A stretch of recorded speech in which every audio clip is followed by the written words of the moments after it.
الحمدللہ رب العالمین والصلاة والسلام علی سید الانبیاء والمرسلین محمد وآلہ واصحابہ اجمعین، اما بعد۔ دنیا میں کون ایسا آدمی ہوگا کہ جو کسی نہ کسی پریشانی میں مبتلا نہیں ہوگا؟ دنیا کو دنی کمینی کہیں اسی وجہ سے جاتی ہے کہ ہر ایک آدمی اس میں پریشان ہوتا ہے۔ بعض مرتبہ پریشانیاں چھوٹی ہوتی ہے، بعض مرتبہ پریشانیاں بڑی بھی ہوتی ہے، اور ایسے وقت میں ہم لوگ ان پریشانیوں سے گھبرا جاتے ہیں، پریشان ہو جاتے ہیں، اور اپنی طور پر اس کا علاج کرنا شروع کر دیتے ہیں، اور کسی سے جا کر یا کسی سے وسیلہ لگا کر ہم کام کرانا چاہتے ہیں۔ کبھی کام ہو بھی جاتا ہے، کبھی کام نہیں بھی ہو جاتا۔ مولانا نے اس وقت تمہارے سامنے چند چیزوں کو رکھا ہے، اور سب کا خلاصہ یہ ہے کہ دیکھو، ہم اللہ جل جلالہ و امن والوں پر ایمان لائے ہیں، اور اللہ تبارک و تعالیٰ کو خالق، اللہ تبارک و تعالیٰ کو مالک، اللہ تبارک و تعالیٰ کو قادر مطلق ہم سمجھتے ہیں۔ اس وجہ سے ہمارا سب سے پہلا کام اللہ کی طرف متوجہ ہونے کا ہونا چاہیے، اور اللہ تبارک و تعالیٰ کی طرف توجہ کس طریقے سے ہو، اللہ تبارک و تعالیٰ کی طرف توجہ کرنے کا طریقہ کیا ہو، وہ آگے بتائیں گے۔ لیکن پہلی بات یہ ہے کہ اللہ کی طرف ہمیں متوجہ ہونا چاہیے۔ ہمارا عمل جو ہے وہ بالکل الٹا ہے کہ اگر کوئی مصیبت آ جائے تو ہم خود ہی اس مصیبت کو دور کرنے کی کوشش کرتے ہیں، اور پھر اگر نہیں ہے تو اسباب کے درجے میں دوسری صورتوں کو دیکھتے ہیں۔ لیکن اللہ تبارک و تعالیٰ سے دعا کرنی چاہیے، اللہ تبارک و تعالیٰ سے مانگنا چاہیے، اللہ تبارک و تعالیٰ کی طرف متوجہ ہونا چاہیے، اس کی طرف ہمارا دھیان نہیں جاتا۔ حالانکہ جب ہم اللہ تبارک و تعالیٰ کو ہی اپنا سب سے بڑا مانتے ہیں، مصیبتوں میں بھی اللہ تبارک و تعالیٰ ہی کام آتے ہیں، مصیبت میں بھی اللہ تبارک و تعالیٰ ہی کی طرف سے نصرت اور مدد ملتی ہے، تو ہمیں اللہ کی طرف ہی توجہ کرنی چاہیے۔ اب اس اللہ کی طرف توجہ کرنے میں ہمیں سکون چاہیے، اطمینان چاہیے۔ جتنا زیادہ سکون کے ساتھ، جتنا زیادہ اعتماد کے ساتھ اللہ تبارک و تعالیٰ کو یاد کریں گے، اللہ تبارک و تعالیٰ کی طرف سے اس سے زیادہ ہماری نصرت ہوگی، ہماری مدد ہوگی۔ قرآن پاک میں بھی اللہ تبارک و تعالیٰ نے فرمایا ہے کہ استعینوا بالصبر والصلاۃ، صبر اور نماز کے ذریعے سے اللہ تبارک و تعالیٰ سے مدد چاہو۔ تو ہمیں اللہ تبارک و تعالیٰ سے خود ہی دعا کرنی چاہیے کہ یہ مصیبت مجھ پر آ پڑی ہے۔ مصیبت دنیاوی ہو سکتی ہے، دینی بھی ہو سکتی ہے، چھوٹی بھی ہو سکتی ہے، بڑی بھی ہو سکتی ہے، پریشانی بھی ہو سکتی ہے، گھریلو پریشانی جو بھی ہو۔ مصنف رحمۃ اللہ تعالیٰ علیہ فرماتے ہیں کہ سب سے پہلے ہمیں اللہ تبارک و تعالیٰ کی طرف توجہ کرنی چاہیے، اور سکون سے اور اطمینان سے اللہ تبارک و تعالیٰ کی طرف اس کی درگاہ میں ہاتھ اٹھانا چاہیے، اور اللہ تبارک و تعالیٰ سے مانگنا چاہیے۔ اللہ تبارک و تعالیٰ نے خود کہا ہے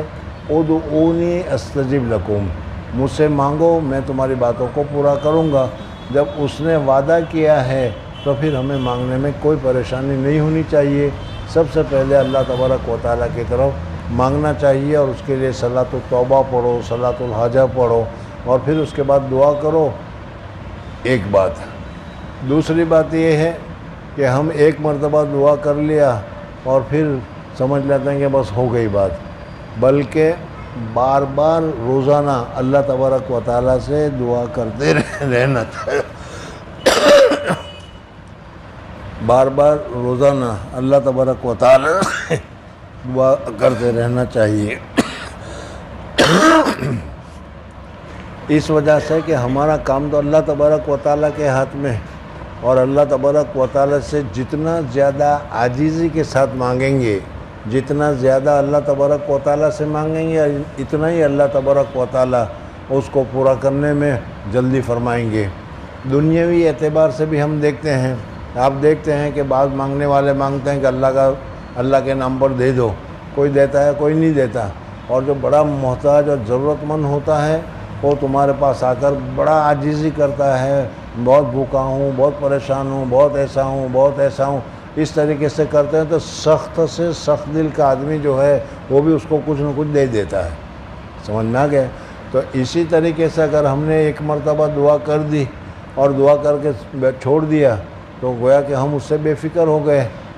لیکن اگر ایسا نہیں ہے، بار بار اللہ تبارک و تعالیٰ سے مانگ رہے ہیں تو اللہ تبارک و تعالیٰ خوش ہوگا کہ دیکھو یہ میرا بندہ جو ہے محتاج ہے، اپنے آپ کو ضعیف سمجھتا ہے، اپنے آپ کو کمزور سمجھتا ہے، اور مجھے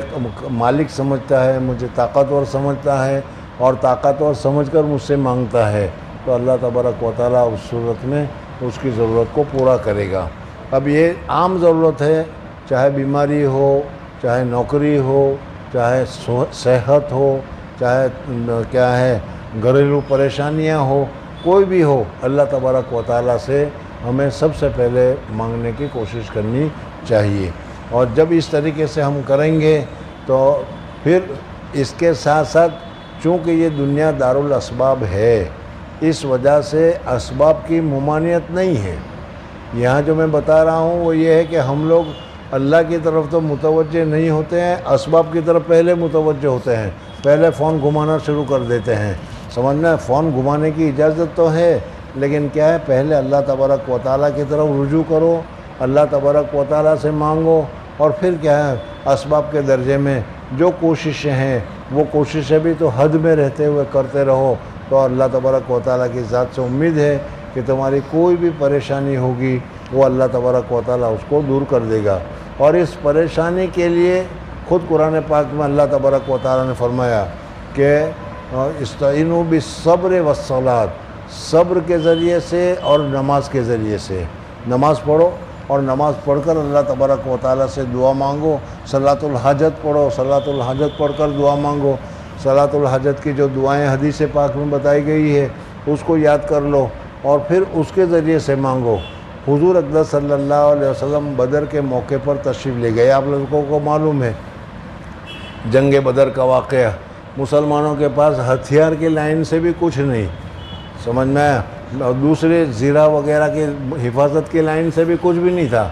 حضور اقدس صلی اللہ علیہ وسلم عشاء کی نماز پڑھ کر اللہ تبارک و تعالیٰ کے حضور میں دعا کرنے لگے، عاجزی کے ساتھ دعا کی، اور کتنی عاجزی کے ساتھ دعا کی کہ یا اللہ یہ چھوٹی سی جماعت ہے جو تیری وحدانیت کا اقرار کرتی ہے، یہ چھوٹی سی جماعت ہے جو اللہ تبارک و تعالیٰ کو ایک مانتی ہے، یا اللہ اگر یہ جماعت قتل ہو گئی، آج ان کے پاس کچھ ہے نہیں، اگر یہ جماعت آج قتل ہو گئی تو پھر تیرا نام لینے والا کوئی باقی نہیں رہے گا۔ حضور اقدس صلی اللہ علیہ وسلم نے اتنی عاجزی کے ساتھ، اتنی زاری کے ساتھ اللہ تبارک و تعالیٰ کے سامنے دعائیں کی کہ حضور صلی اللہ علیہ وسلم کی جو چادر مبارک اوڑھی ہوئی تھی وہ چادر بھی گر گئی، حضور صلی اللہ علیہ وسلم کو پتہ نہیں چلا۔ حضرت ابوبکر صدیق رضی اللہ تعالیٰ عنہ نے اس کو درست کیا اور حضور صلی اللہ علیہ وسلم سے کہا کہ یا رسول اللہ صلی اللہ علیہ وسلم، آپ نے بہت ہی زیادہ اللہ تبارک و تعالیٰ کے حضور میں عاجزی کی ہے، اللہ تبارک و تعالیٰ آپ کی عاجزی کو ضائع نہیں کرے گا۔ چنانچہ ہوا یہی کہ یہی نہتے جن کے پاس تلوار نہیں، جن کے پاس گھوڑے نہیں، جن کے پاس ہاتھی نہیں، ایسے لوگوں کے سامنے جو پوری طریقے سے تیاری کے ساتھ آئے تھے، اللہ تبارک و تعالیٰ نے سب کو ختم کر دیا۔ تو حضور اقدس صلی اللہ علیہ وسلم کے اسوہ میں، حضور اقدس صلی اللہ علیہ وسلم کی سیرت میں ہمیں یہ تیل ملتی ہے کہ ہمیں اللہ تبارک و تعالیٰ سے مانگنا چاہیے، لیکن مانگنے کا بھی طریقہ ہونا چاہیے، سمجھ میں آنے، وضو کرنے کے بعد سکون سے 2 رکعت نماز پڑھے، چاہے صلاۃ الحاجت کے نام سے پڑھے، چاہے نوافل کے نام سے پڑھے، اور پھر اللہ تبارک و تعالیٰ کے سامنے اپنا مدعا رجوع کریں تو پھر اللہ تبارک و تعالیٰ اس کی ضرورت کو پورا کرتا ہے۔ آج اس وقت ہم سب کے سب، میں بھی اور آپ سب بھی، دنیاوی معاملات میں اتنے الجھن میں پڑے ہوئے ہیں، اتنی مصیبتوں میں پڑے ہوئے ہیں کہ جس کی وجہ سے ہمارے پاس کیا ہے، کوئی راستہ نہیں ہے۔ لیکن ایسے وقت میں بھی ہمیں اللہ کی طرف متوجہ ہونا چاہیے۔ مانگتے ہیں دعا لیکن وہ سرسری جیسے کچھ نہیں، سمجھ میں آنا، دل سے توجہ کے ساتھ اور خود اہتمام کے ساتھ جو مانگنا چاہیے وہ اس وقت بتانا مقصود ہے کہ سرسری طور پر مانگنے سے کام نہیں چلتا. ہمیں خود اللہ تبارک و تعالیٰ سے بہت ہی زیادہ محتاج ہو کر، محتاج بن کر مانگنا چاہیے کہ یا اللہ تو ہی دینے والا ہے اور تو ہی ہمارا کام کر سکتا ہے. وَفَوِّضُ أَمْرِي إِلَى اللَّهِ لَا حَوْلَ وَلَا قُوَّةَ إِلَّا بِاللَّهِ. اس طریقے سے جو دعائیں وغیرہ کے الفاظ ہیں اس کو استعمال کر کے ہمیں اللہ تبارک و تعالیٰ کے سامنے مانگنا چاہیے، اور پھر مانگ کر چھوڑ بھی نہ دے بلکہ پھر دوسرے اوقات میں بھی اللہ تبارک و تعالیٰ کی طرف توجہ رکھیں، اللہ تبارک و تعالیٰ کی طرف دھیان رکھیں، اور اللہ تبارک و تعالیٰ کا ذکر یا تسبیحات وغیرہ جو ہیں وہ کرتے رہیں. تو انشاءاللہ ہماری یہ جو پریشانیاں ہیں، میں نے ابھی بتایا کہ دنیاوی پریشانیاں بھی ہو سکتی ہے، جسمانی پریشانیاں بھی ہو سکتی ہے، بیماریاں بھی ہو سکتی ہے، اولاد کی پریشانیاں بھی ہو سکتی ہے، گھریلو پریشانیاں بھی ہو سکتی ہے، مہنگائی کی پریشانیاں بھی ہو سکتی ہیں. اللہ جل جلالہ کے سامنے مانگنے میں ہمیں کسی قسم کی کوئی شرمندگی یا کسی قسم کی کوئی ہچکچاہٹ ہونی ہی نہیں چاہیے. حدیث پاک میں تو یہاں تک فرمایا گیا ہے کہ اگر تمہارے جوتے کا تسمہ ٹوٹ جائے تو وہ بھی اللہ تبارک و تعالیٰ سے مانگو. حالانکہ بازار میں خریدو گے تو مل جائے گا، لیکن مانگو اللہ تبارک و تعالیٰ سے پھر خریدو تو اللہ تبارک و تعالیٰ وہ عطا فرمائے گا. تو آج ہم اللہ تبارک و تعالیٰ سے مانگنے میں بہت کوتاہی کرتے ہیں اور اللہ تبارک و تعالیٰ سے مانگنے میں سستی کرتے ہیں. اس سستی کو ہمارے لیے چھوڑنا چاہیے. دوسری بات جو بتائی وہ استخارہ کے متعلق ہے کہ بعض مرتبہ ہماری الجھنیں ہو جاتی ہے کہ یہ کام کروں یا نہ کروں، کرنا چاہیے یا نہیں کرنا چاہیے. اس سلسلے میں یہ سمجھو کہ جو کام شریعت نے کرنے کا ہمیں حکم دیا ہے اس کام کرنے کے لیے استخارہ کرنا درست نہیں ہے. عصر کی نماز پڑھوں کہ نہ پڑھوں، مغرب کی نماز پڑھوں کہ نہ پڑھوں، حج میرے پر فرض ہو گیا ہے، میں حج کا فرضیہ ادا کروں کہ نہ کروں، اس میں استخارہ نہیں ہوتا. یہ تو کام ہمارے اوپر فرض ہے اور یہ تو ہمیں کرنا ہی ہے. جو فرض ہے وہ فرض ہے، جو واجب ہے وہ واجب ہے. سمجھ میں آیا نہیں؟ لیکن اس میں اگر یہ ہے کہ اس وقت کروں یا تھوڑی دیر کے بعد کروں، اس وقت کروں یا 1 مہینے کے بعد کروں، اس وقت کروں یا آئندہ سال کروں، اس میں استخارہ کر سکتے ہو تم. سمجھ میں آیا نہیں؟ اور اسی طریقے سے شادی کا موقع آ گیا، اب تم چاہتے ہو کہ شادی کروں، کس کے ساتھ کروں، اس کے ساتھ کروں یا اس کے ساتھ کروں، تمہارا جی کسی ایک طرف متوجہ نہیں ہے، مائل نہیں ہے. سمجھ میں آیا نہیں؟ تو ایسے وقت میں اللہ جل جلالہ امن والوں سے مشورہ کرنا، اس کو استخارہ کہتے ہیں. طلب الخیر، اللہ تبارک و تعالیٰ سے خیر کو مانگنا اور اللہ تبارک و تعالیٰ سے پوچھنا کہ اس کے ساتھ شادی کروں، اس میں میرے لیے خیر ہے، یا اس کے ساتھ شادی کروں، اس میں میرے لیے خیر ہے. شادی میں بھی ہوتا ہے، ملازمت ہے تو نوکری میں بھی ہوتا ہے، یا اور بھی بہت ساری چیزوں میں. حضور اقدس صلی اللہ علیہ وسلم نے صحابہ کرام رضوان اللہ تعالیٰ علیہ مجمعین کو استخارہ سکھلایا. اب استخارہ جو ہے وہ عشاء کی نماز کے بعد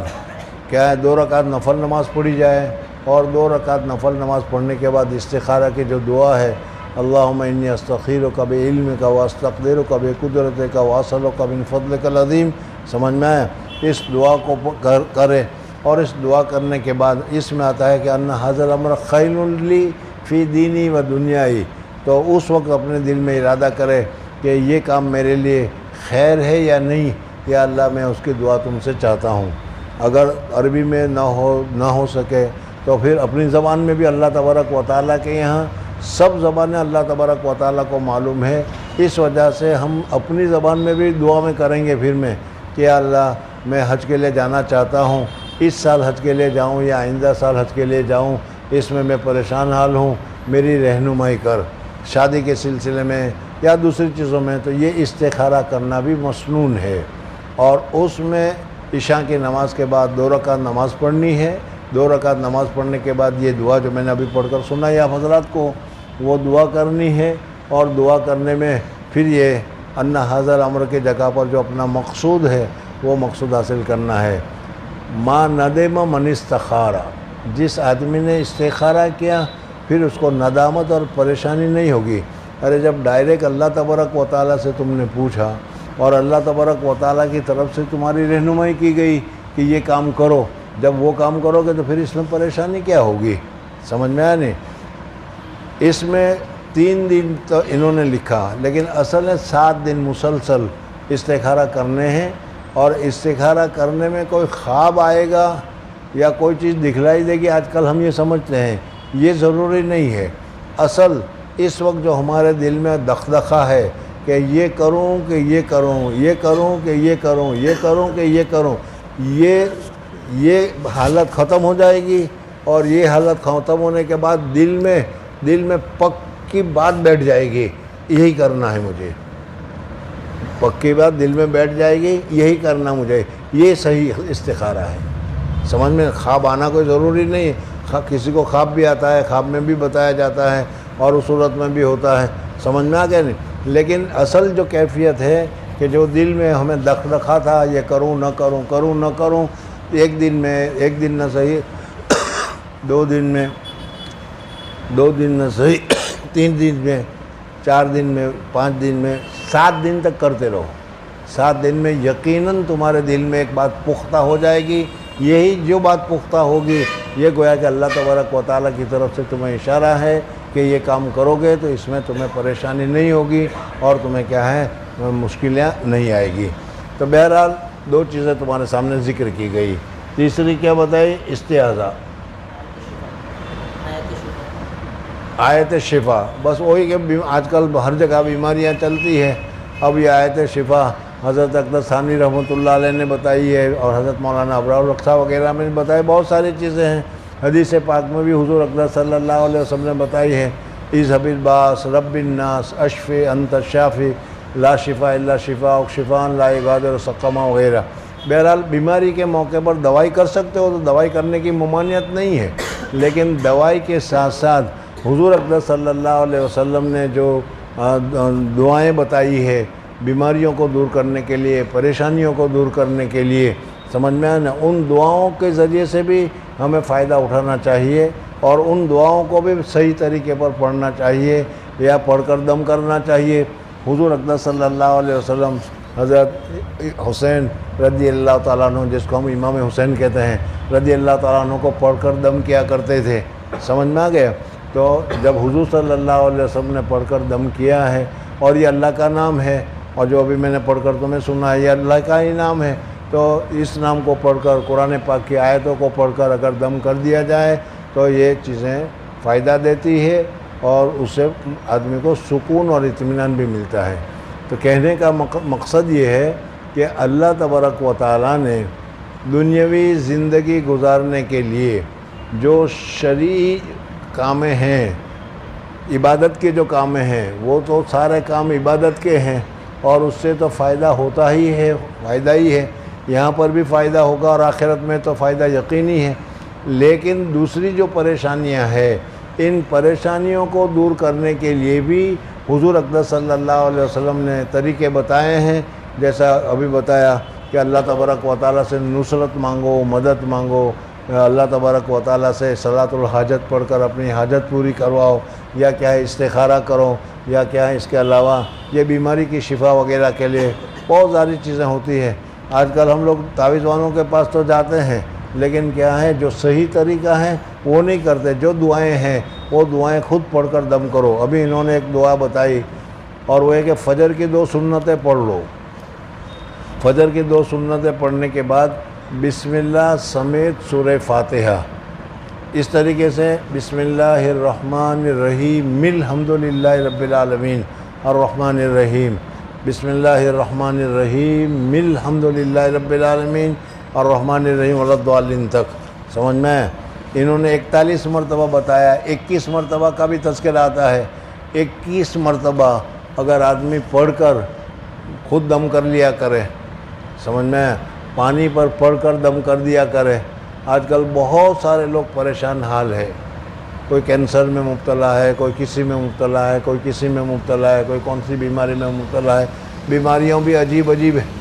سمجھ میں آیا نہیں؟ لیکن یہ جو ہے فجر کی نماز کے بعد سنت پڑھ لی، اور سنت پڑھنے کے بعد فرض پڑھنے سے پہلے 21 مرتبہ یا 41 مرتبہ بسم اللہ الرحمن الرحیم الحمدللہ رب العالمین، سمجھ میں آیا؟ اس طریقے سے پڑھ کر پانی پر دم کر دیا جائے یا دم کیا جائے تو اللہ جل جلالہ و من والہ بیماریوں سے شفا عطا فرماتے ہیں۔ کتنی آسان چیز ہے، لیکن کرنے کے لیے ہمیں وقت چاہیے، جلدی سے اٹھنا پڑے گا، صبح صادق کے بعد اٹھ کر سنت پڑھنی پڑے گی، پھر 21 مرتبہ 41 مرتبہ پڑھنا ہے، سمجھ میں آیا نہیں؟ اب وہ ہم چاہتے ہیں کہ مول صاحب دم کر دے وہی پڑھ لے، ہمیں پڑھنے کی ضرورت ہی نہ ہو، یہ مناسب نہیں ہے، یہ ہمیں خود کرنا چاہیے۔ جتنا ہم کریں گے اتنا ہمیں زیادہ فائدہ ہوگا۔ تو اس قسم کی بہت ساری چیزیں جو ہے وہ ہم خود ہی کر سکتے ہیں اور ہم کو خود کرنا چاہیے۔ حضور اقدس صلی اللہ علیہ وسلم نے صحابہ کرام رضوان اللہ تعالیٰ علیہ مجمعین کو سکھلایا، اور صحابہ کرام رضوان اللہ تعالیٰ علیہ مجمعین نے اپنے بچوں کے لیے، اپنے گھر والوں کے لیے وہ دعا پڑھی ہے، ان کو بھی فائدہ ہوا ہے، ہمیں بھی فائدہ ہوگا۔ اللہ تبارک و تعالیٰ نے قرآن پاک نازل کیا ہے تو اس میں شفاء للناس، اللہ تبارک و تعالیٰ نے اس میں بیماریوں سے شفا کے لیے بھی رکھا ہے، سمجھ میں؟ روحانی شفا تو ہے ہی ہے، لیکن جسمانی بیماریوں کے لیے بھی اللہ تبارک و تعالیٰ نے اس میں رکھا ہے، تو اس کو اگر صحیح طور پر کیا جائے تو بہت زیادہ فائدہ ہوتا ہے۔ سمجھ میں آ گیا؟ جی نیز رات کو یہ بھی بہت زیادہ ہے، ہم لوگ طلباء کو، دورے والوں کو بتاتے ہیں، لیکن اب وہ بیچارے کیا ہے پڑھنے کی ہمت ہی نہیں کرتے، اور وہی کو دوبارہ دیکھو، ہر ایک آدمی یہ چاہتا ہے کہ وہ رات کو سوئے تو پوری سیکیورٹی میں سوئے، اور اس کے لیے پھر جو سیکیورٹی کی جو ہے ہر ایک آدمی اپنی اپنی طور پر وہ سیکیورٹی کا انتظام کرتا ہے۔ بڑا آدمی ہوتا ہے تو وہ دربان کو بٹھاتا ہے اور یہ کرتا ہے، وہ کرتا ہے، وہ کرتا ہے، لیکن وہ دربان کے ہوتے ہوئے بھی رات کو کیا ہے دشمن جو ہے اپنا کام کر جاتا ہے۔ حضور اقدس صلی اللہ علیہ وسلم نے ہم لوگوں کے لیے جو پریشانیاں ہیں، جادو ہے، جنات ہے، اثر ہے، بہت ساری چیزوں کے لیے پریشان ہوتے ہیں، وہ ان کے لیے حضور اقدس صلی اللہ علیہ وسلم نے خود حضور صلی اللہ علیہ وسلم پر بھی جادو کیا گیا تھا، اور اس جادو کی وجہ سے حضور اقدس صلی اللہ علیہ وسلم پریشان تھے، اور پریشان میں اتنا ہی تھا کہ نہ کیا ہوا ہوتا تھا میں نے کر لیا، اور جو کیا ہے وہ نہیں کیا ہوا ہوتا تھا، بس اتنا فرق ہوتا تھا۔ ایک مرتبہ رات کو حضور اقدس صلی اللہ علیہ وسلم تشریف فرما تھے، سمجھنا ہے نہیں، دو آدمی خواب میں آئے، فرشتے تھے، ایک نے پوچھا کہ بھائی اس کو کیا ہوا ہے، دوسرے نے کہا کہ اس کے اوپر جادو ہوا ہے۔ پوچھا کس نے کیا ہے، کہا کہ فلاں لبید نے کیا ہے۔ کہا کس پر کیا ہے، کہا کہ کنگھی سے جو بال جھڑتے ہیں نا اس بال پر کیا ہے۔ پھر وہ کہاں ہے، کہا کہ اس کو کھجور کے گپھے میں رکھ کر فلاں کنویں کے اندر اس کو ڈبویا ہے، سمجھ میں آئے؟ یعنی حضور صلی اللہ علیہ وسلم کے سامنے دو فرشتے بات کر رہے تھے، اور اس بات کے ذریعے سے پورا معلوم ہو رہا تھا کہ حضور صلی اللہ علیہ وسلم کے اوپر یہ جادو ہوا ہے، اور اس کا یہ طریقہ ہے، اس کا یہ علاج ہے۔ حضور اقدس صلی اللہ علیہ وسلم بیدار ہوئے، اور بیدار ہونے کے بعد حضرت علی رضی اللہ تعالیٰ عنہ وغیرہ کو لے کر کنویں پر گئے۔ اللہ جل جلالہ و امن والوں نے سورہ معوذتین قل اعوذ برب الفلق اور قل اعوذ برب الناس بھی نازل فرمائی۔ حضور اقدس صلی اللہ علیہ وسلم پڑھتے گئے، اور جیسی آیت پڑھی وہ کھجور کا جو گپھا ہوتا تھا، اس گپھے میں وہ بال، اور اس بال میں گرہ لگائی ہوئی، گانٹھ لگائی ہوئی تھی، اور اس کو رکھا ہوا تھا۔ حضور اقدس صلی اللہ علیہ وسلم نے اس کو کنویں میں سے نکالا اور پڑھنا شروع کیا تھا۔ اس پڑھنے کے ساتھ آٹومیٹکلی وہ گرہ کھل جاتی تھی اور گانٹھ کھل جاتا تھا، حتیٰ کہ یہ دونوں صورتیں پڑھ لی۔ دونوں صورتیں پڑھنے کے ساتھ ہی 11 گرہ لگی تھی، وہ 11 کے 11 گرہ گانٹھ سارے کے سارے کھل گئے، اور حضور اقدس صلی اللہ علیہ وسلم پر جادو کا اثر تھا وہ ختم ہو گیا۔ اب یہ جادو کا اثر جب حضور صلی اللہ علیہ وسلم پر ختم ہو گیا، اور حضور صلی اللہ علیہ وسلم نے ہمیں پڑھنے کے لیے بتایا، تو پھر کیا ہمارا ختم نہیں ہوگا؟ لیکن جادو کا علاج کرانے میں پیسے خرچ کرتے رہو، اور جو طریقہ ہے وہ ہم کرتے نہیں ہیں، سمجھ میں آ گیا؟ رات کو سونے سے پہلے حضور اقدس صلی اللہ علیہ وسلم خود چاروں کل آیت الکرسی وغیرہ پڑھ کر اپنے بدن پر دم کر کے پورے بدن پر ہاتھ پھرا لیا کرتے تھے، آیت الکرسی پڑھنے کے ساتھ ہی اس کی فضیلت میں دکھا ہے، بخاری کی روایت میں ہے کہ جب تم نے پڑھا تو پڑھتے کے ساتھ ہی اللہ جل جلالہ و امن والہ ایک فرشتے کو متعین کر دیتے ہیں تمہاری نگرانی کرنے کے لیے، اور وہ صبح تک تمام شرور اور فتن سے تمہاری حفاظت ہو سکتی ہے۔ مفت میں تمہارے لیے گارڈ مل جاتا ہے، لیکن وہ مفت میں گارڈ لینے کی ہمیں ضرورت نہیں، سمجھ میں آ گیا؟ اس وجہ سے خود حضور اکرم صلی اللہ علیہ وسلم نے بھی سونے سے پہلے جو معمولات کرتے تھے یا جو کام کرنے کا بتایا وہ یہی ہے، اور اس کا خلاصہ یہ ہے کہ پہلے 3 مرتبہ یا 5 مرتبہ درود شریف پڑھا جائے، پھر اس کے بعد سورہ فاتحہ پڑھی جائے، پھر سورہ فاتحہ پڑھنے کے بعد 4 مرتبہ چاروں قل یا الکافرون، قل هو اللہ احد، قل اعوذ برب الفلق، قل اعوذ برب الناس، 3 مرتبہ، جتنی جس کو توفیق ہو 3 مرتبہ پڑھے، یا 1 مرتبہ بھی پڑھے تو بھی چلے گا، 3 مرتبہ کا ذکر آتا ہے۔ پھر اس کے بعد آیت الکرسی پڑھے۔ آیت الکرسی کی بڑی فضیلت ہے، سمجھ میں؟ آیت الکرسی کی فضیلت میں سے ایک یہ ہے کہ 1 مرتبہ تم آیت الکرسی پڑھ لو گے تو وہاں تمہارے یہاں تو اللہ تبارک و تعالیٰ کیا ہے گارڈ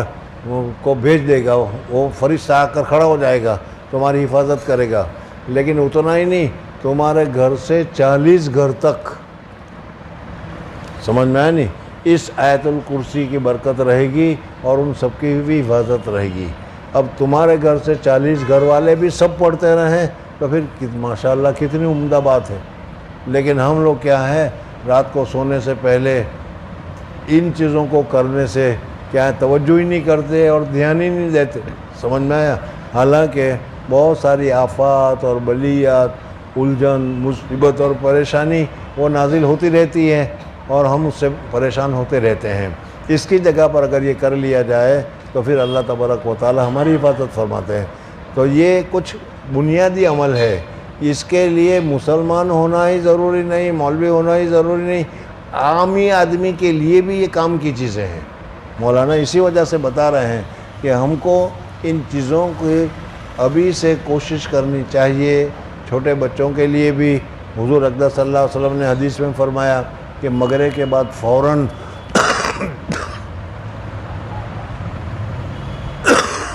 چھوٹے بچوں کو باہر نہ نکالو، اس وجہ سے کہ جنات شیاطین جو ہے وہ اپنا ایک ہی اجتماع کرتے ہیں عصر کی نماز کے بعد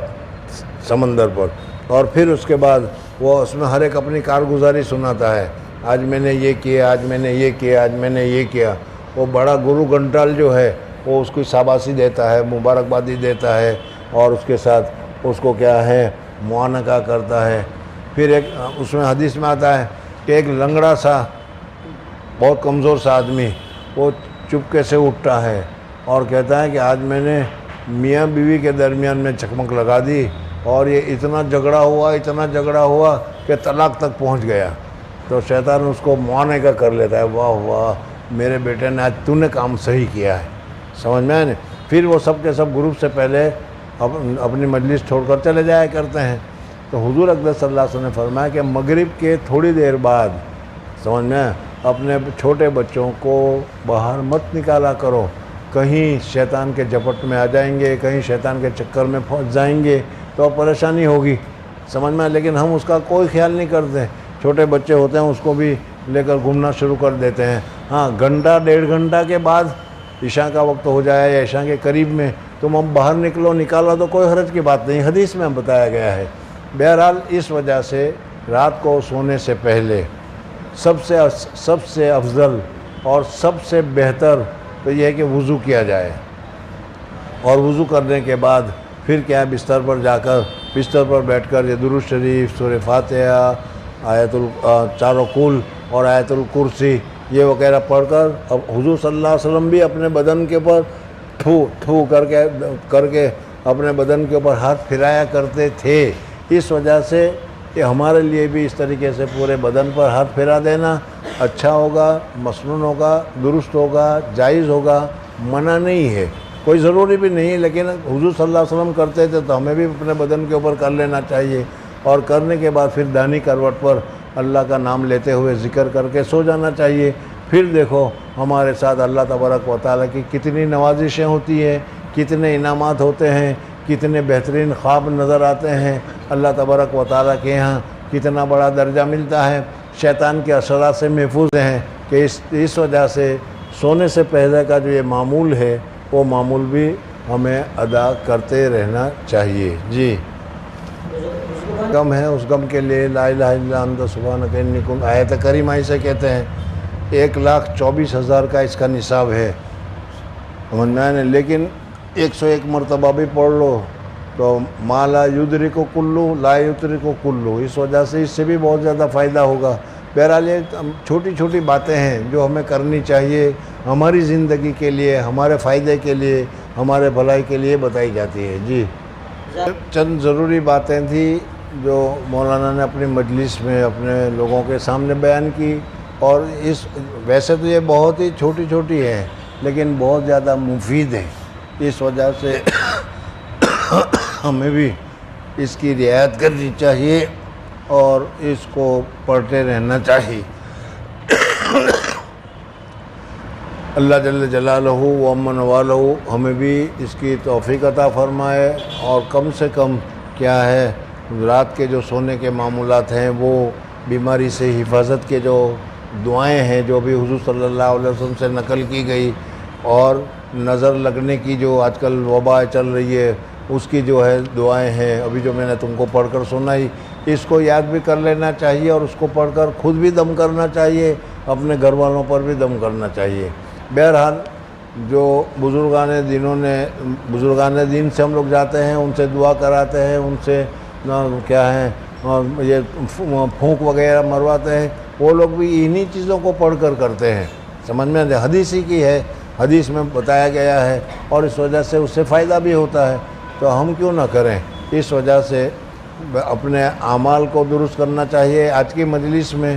اپنی جانی مالی حفاظت، اور اسی طریقے سے اپنے گھر کی حفاظت، اور اس صورت میں تمام آفات اور بلیات سے بچنے کی حفاظت کے جو شرعی طریقے ہیں، وہ شرعی طریقے آج ہم کو بتلائے گئے ہیں، اس کو ہمیں چاہیے کہ اپنے گرہ سے باندھ لیں اور زیادہ سے زیادہ اس کے مطابق عمل کرتے رہیں، تو اللہ تبارک و تعالی ہماری دنیاوی پریشانیاں بھی، بیماریاں بھی، آفات بھی، بلیات بھی، اور آج کل جو چل پڑا ہے کہ اس نے اس پر جادو کر دیا، اس نے اس پر جادو کر دیا، اس سے بھی حفاظت ہو جائے گی۔ وآخر دعوانا الحمدللہ رب العالمین، سبحان اللہ و بحمدہ، سبحانک اللہم و بحمدک، نشہد ان لا الہ الا انت، نستغفرک و نتوب الیک۔